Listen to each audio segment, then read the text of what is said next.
Eu saúdo a amada igreja com a paz do Senhor Jesus Cristo.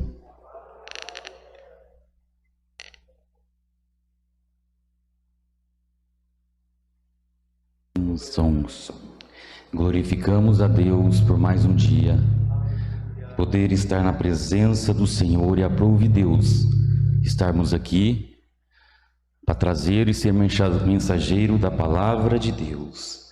Deus é grande, Deus é sublime, Deus é enaltecido, Deus é ímpar diante de nossas vidas. E nos resta adorá-lo, e nos resta bendizê-lo na beleza da tua santidade. Já ouvimos louvores entoados, testemunhos falados. Nos resta agora meditar na santa palavra de Deus, que se encontra no capítulo de Atos, segundo escreveu o médico Lucas, capítulo 21, apenas o versículo 14. Atos, capítulo 21, versículo de apenas 14.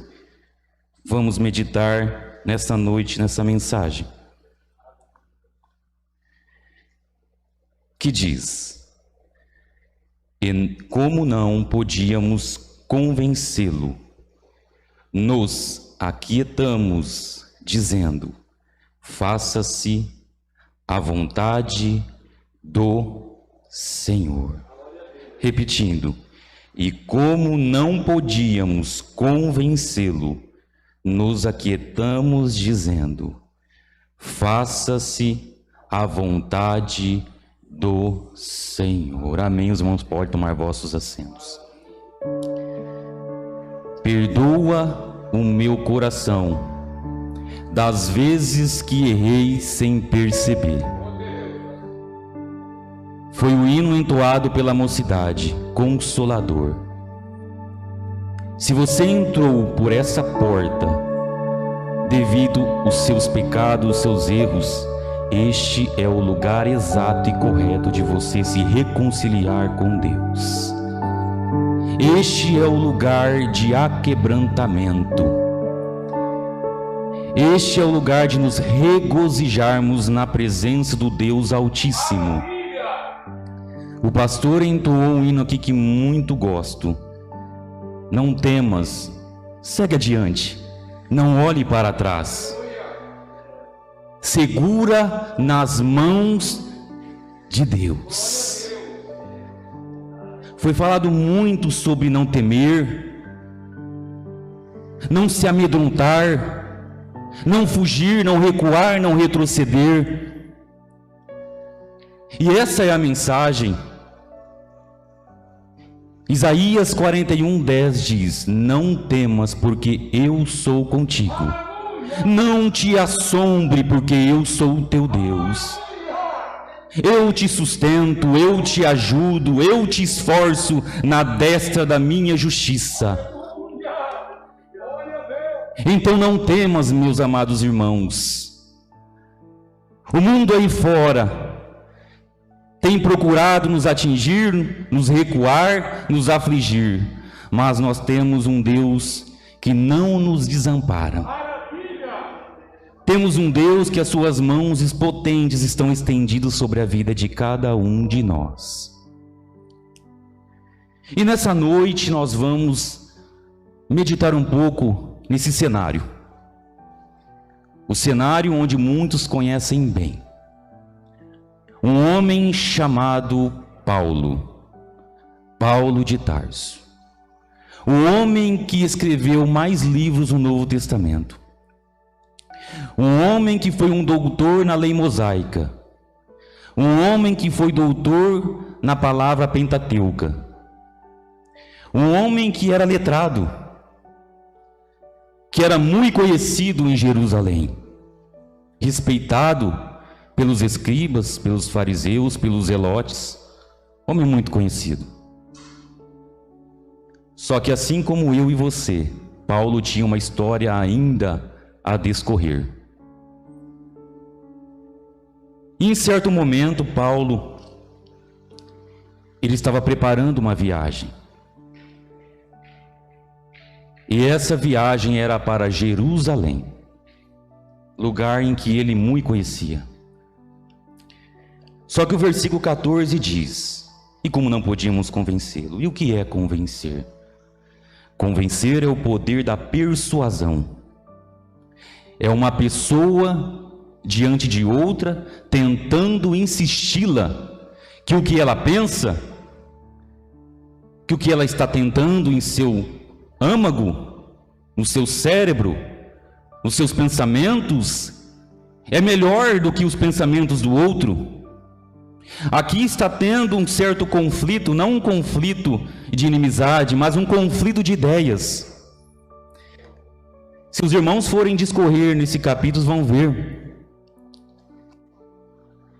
Os amigos de Paulo estão preocupados, irmão João, com a estadia de Paulo em Jerusalém. Está preocupado. Porque no versículo 1 ele vai dizer: e aconteceu que, separando-nos deles, navegamos e fomos correndo caminho direito, e chegamos a Cos, e no dia seguinte a Rhodes, de onde passamos a Pátara.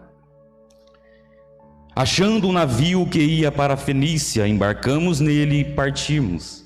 E indo já à vista de Chipre, deixando à esquerda, navegamos para a Síria, e chegamos a Tiro, porque o navio havia de ser descarregado ali. E aqui nós nos atentamos, que eles dizem: e achando discípulos, ficamos ali 7 dias, e eles pelo Espírito diziam a Paulo que não subisse a Jerusalém. E no versículo 9, tinha estes 4 filhas donzelas, que profetizavam. E demorando-nos ali por muitos dias, chegou da Judéia um profeta por nome Ágapo, e vindo ter conosco, tomou a cinta de Paulo, e ligando-se os seus próprios pés e mãos, disse: isto diz o Espírito Santo, assim ligarão os judeus em Jerusalém, o varão de quem é esta cinta, o entregarão nas mãos dos gentios. Haveria uma profecia diante de Paulo, que se Paulo adentrasse nas portas de Jerusalém, ele seria preso. E qual é o normal de uma pessoa? Eu estou na zona de conforto, eu estou bem aqui, para que eu vou se meter em Jerusalém, onde estão querendo me matar? Foi isso que Paulo disse? Foi isso que Paulo afirmou? Mas a Bíblia vai dizer ao contrário. Porque Paulo diz assim: e ouvindo nós isto, rogamos-lhe, tanto nós como os que eram daquele lugar, que não subisse a Jerusalém.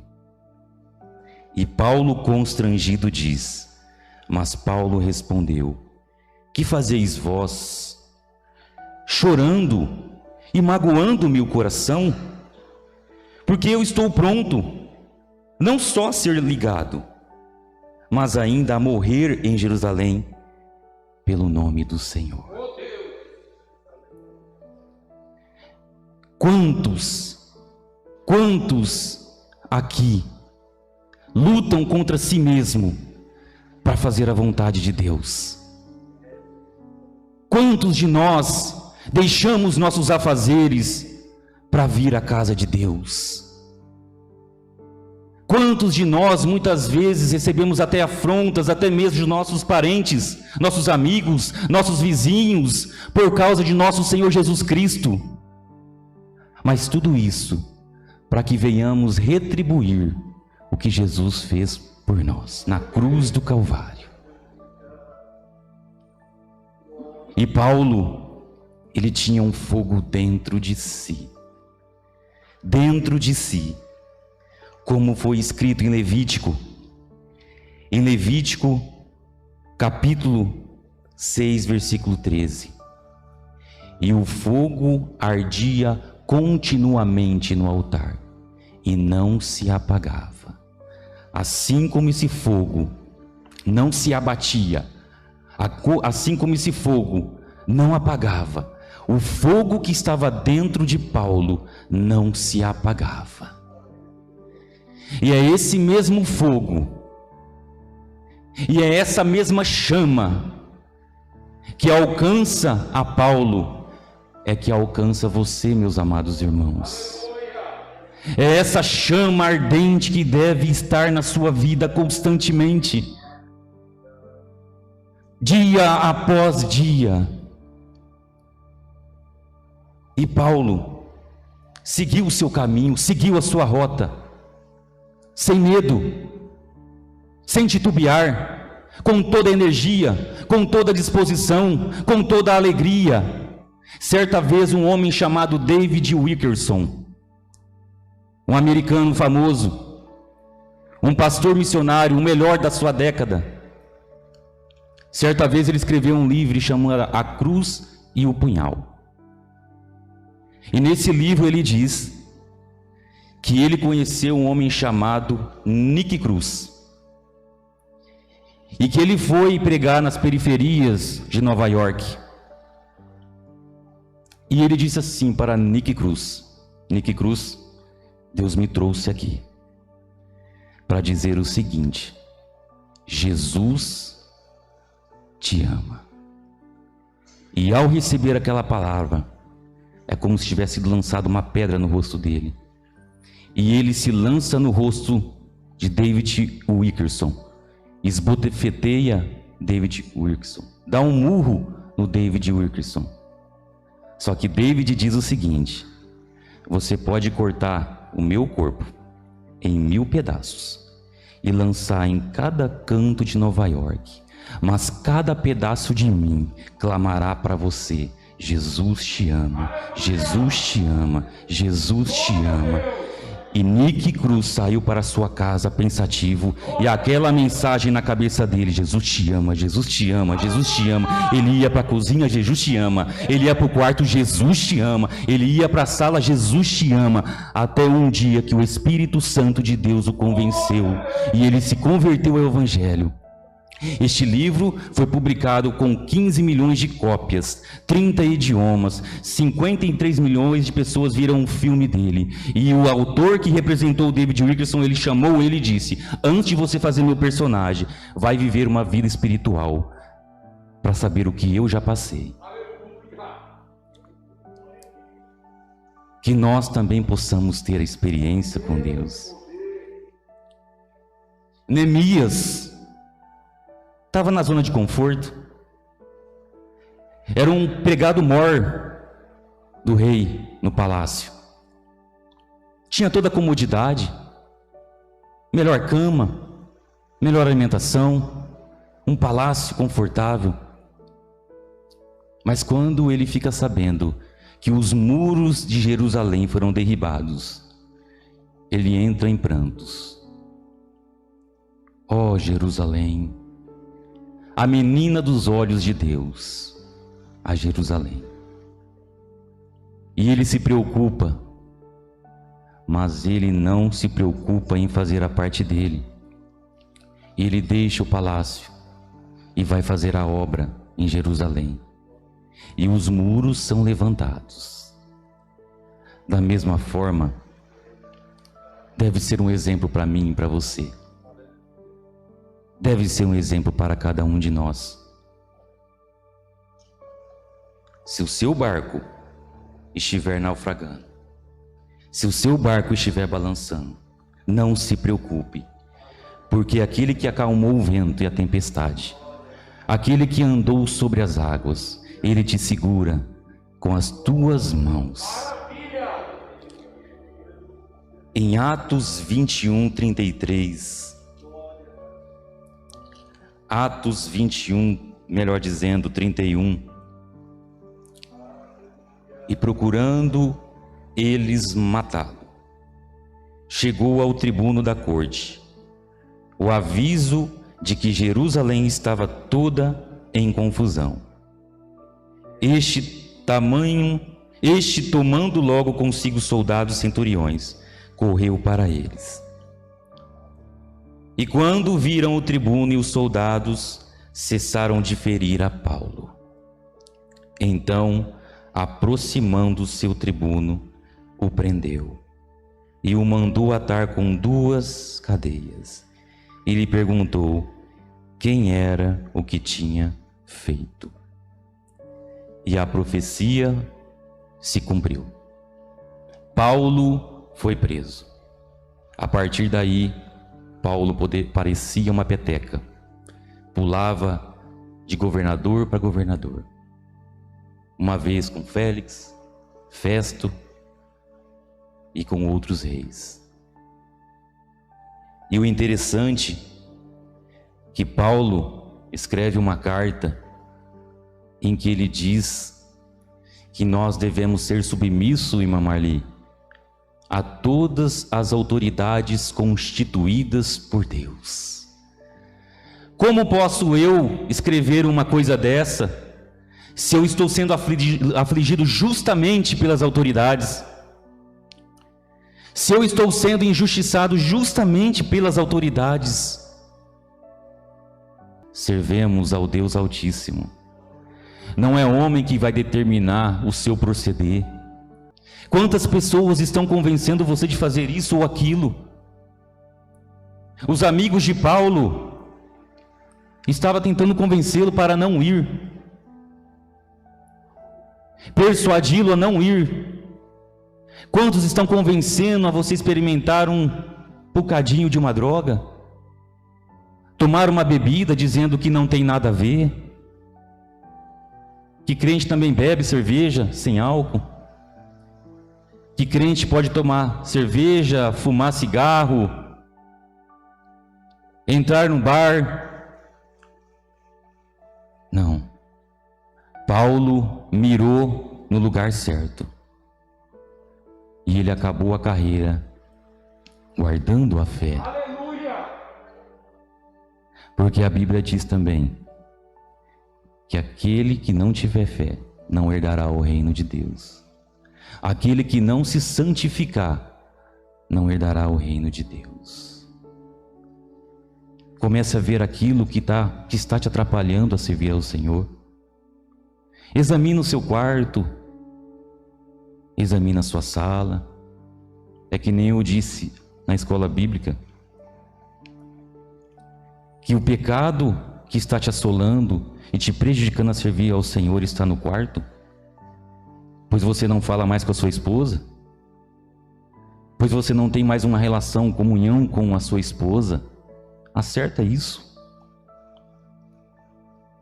Se o seu problema está na cozinha por causa da glutonaria, conserta isso. Agora, se o problema está na sala, assistindo pornografia, no celular assistindo pornografia, assistindo novela, assistindo coisas indecentes, que não enquadram em nada, não te agregam nada, não te ajudam em nada. Porque hoje você troca o canal da televisão, não tem nada que possa te ajudar, te auxiliar. Então, busca Deus, ore mais, jejue mais, leia mais, medite mais, busque mais a palavra de Deus. Paulo estava decidido, ele estava decidido, que mesmo que fosse para perder a sua própria vida, que Jerusalém ia conhecer o amigo dele, porque a Bíblia diz que Jesus é nosso amigo, e ele queria divulgar esse amigo para todos os povos, sabendo ele que chegando lá, seja escribas, fariseus, zelotes, iriam afugentá-lo. E Paulo realmente, ele morreu, se ascendeu aos céus também, hoje está com o nosso Senhor, foi decapitado, mas ele falava: estar com Cristo é lucro.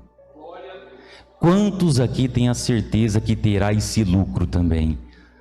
Quantos que aqui estão têm a certeza desse lucro também? Mas a verdade é, enquanto você estiver aqui na terra, permeando nos caminhos da terra, faça o seu melhor, dê o seu melhor. O tema dessa mensagem é necessário ir a Jerusalém. Talvez nessa semana é necessário você ir em algum lugar. Talvez essa semana é necessário você fazer alguma coisa. Então Deus nos mostra nessa noite: vá na minha direção e eu estarei contigo.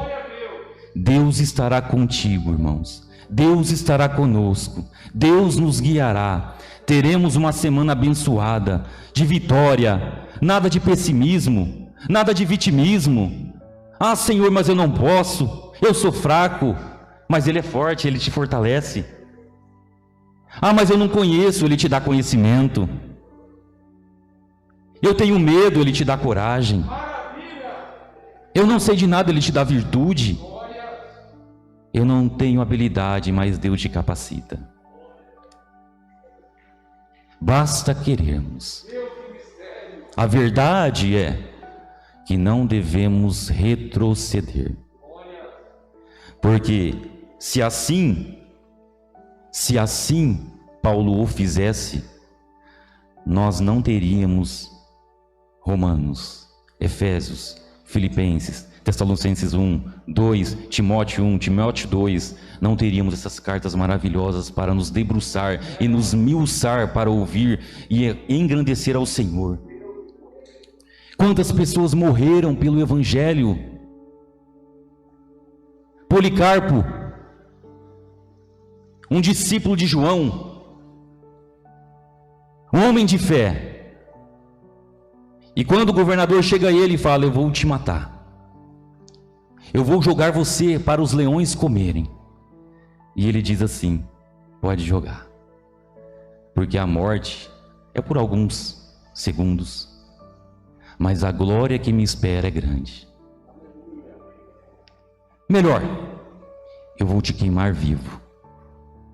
Pode me queimar, vai me queimar por um tempo, mas o que aguarda aqueles que não confiam no Senhor terá uma chama, uma labareda de chama, que queimará para o resto da vida, onde haverá dor, lágrima, ranger de dentes. Mas para onde eu vou, terá um lugar onde haverá alegria, não haverá dor, não haverá lágrima, não haverá frio, não haverá calor, não haverá problema de saúde, meus irmãos. Não tem falta de emprego, não tem aluguel para pagar, não tem roupa para você comprar, porque ela já tem uma vestimenta que não vai se rasgar. É esse o momento que nós devemos galgar, esperar e ter a esperança. Muitos aí dizem que a esperança é a última que morre. De forma alguma, a esperança vai conosco até o nosso findar aqui na terra, porque Deus, Ele vai nos guiar, Ele vai nos ajudar, irmão Mateus. Nós devemos aceitar que Deus tem o melhor para nós. Certa vez um pastor disse que nós não temos razão, nós temos Jesus Cristo. Que nós devemos deixar as nossas razões e ser guiados pelas razões de Deus, ser guiados pelo Espírito Santo de Deus, como foi dito aqui e entoado no hino Consolador. Perdoa-me, Senhor, das vezes que errei. Quantos aqui não erram? Todos nós erramos. Todos nós falhamos, irmão Fernando. Nos pensamentos, o importante é que ele não seja transformado e consumado em prática. Mas nós podemos reter nossos pensamentos ruins e maléficos e reter de nossas vidas, filtrar tudo aquilo que não presta, não estarmos em roda de piadas, de conversações, na verdade, más conversações. O tempo que você se perde falando mal do próximo, Perde o seu tempo? Não. Ganha seu tempo pregando a palavra de Deus. Ganha seu tempo lendo a palavra de Deus. Fica menos no Facebook, Instagram, nas redes sociais e fica mais na palavra. Você vai se encher da palavra de Deus. A boca diz aquilo que o coração está cheio. Se seu coração está cheio de coisa boa, a sua boca vai resplandecer de coisas boas, irmão Arley. Deus é magnífico para nos ajudar. Era necessário ir a Jerusalém, assim como era necessário Jesus ir a Samaria. Era necessário Jesus ir a Jerusalém e também a Samaria. E quando ele se depara com aquele poço para pegar água, irmã Cida, ele já se depara com um preconceito. Como pode um samaritano conversar com um judeu? E Jesus vai dizer para ela que o dia que você beber desta água, você não vai querer beber outra, porque essa fonte é fonte da vida eterna. Que nós possamos beber, irmãos, nessa semana, dessa fonte, a fonte de Jesus Cristo, a fonte do Senhor. Além do testemunho da nossa irmã Marli, com certeza vai ter mais testemunhos, para a honra e para a glória do Senhor. Porque o testemunho não é para edificação da própria pessoa, mas a edificação é para a igreja. A edificação é para mim. Uns testemunham que se livrou das drogas, e alguém que está no mundo das drogas vai se livrar. Talvez alguém está triste porque o seu casamento está dilacerado. Aí alguém testemunha que o seu casamento foi reestruturado e que houve uma reconciliação, e Deus vai trabalhar. Talvez alguém diga que o seu filho está afastado dos caminhos do Senhor e ele voltou aos caminhos do Senhor. Então, hoje é a oportunidade. Hoje é a oportunidade, Marcos. Hoje é a oportunidade.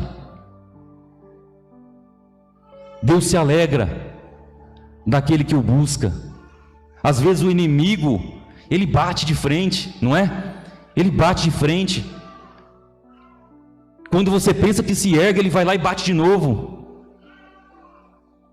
Mas se você está aqui hoje, se a sua família está aqui hoje, não foi por acaso.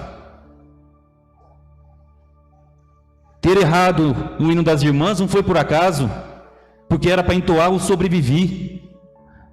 Porque nós temos que sobreviver, porque Deus está aqui. Que Deus possa iluminar os nossos corações, abençoar a cada um de nós, e sabendo de uma coisa que nós escutamos em todos os cultos, que Jesus está às portas, que Jesus vai voltar. É melhor sermos caretas, antiquados, antigos na palavra, do que sofisticados fora da palavra. Vamos continuar se enquadrando na palavra de Deus. Vamos continuar aqui, ó. Esse livro aqui tem um poder maravilhoso. Ele tem o poder de restaurar, aleluias. Ele tem o poder de restaurar, de consertar. O arrependimento está aqui. A glória de Deus está aqui. Sintam a presença de Deus, irmãos. Não só aqui, mas aonde você andar, glorifique o nome do Senhor. Amém? Eu agradeço a oportunidade, em nome do Senhor Jesus Cristo. Amém.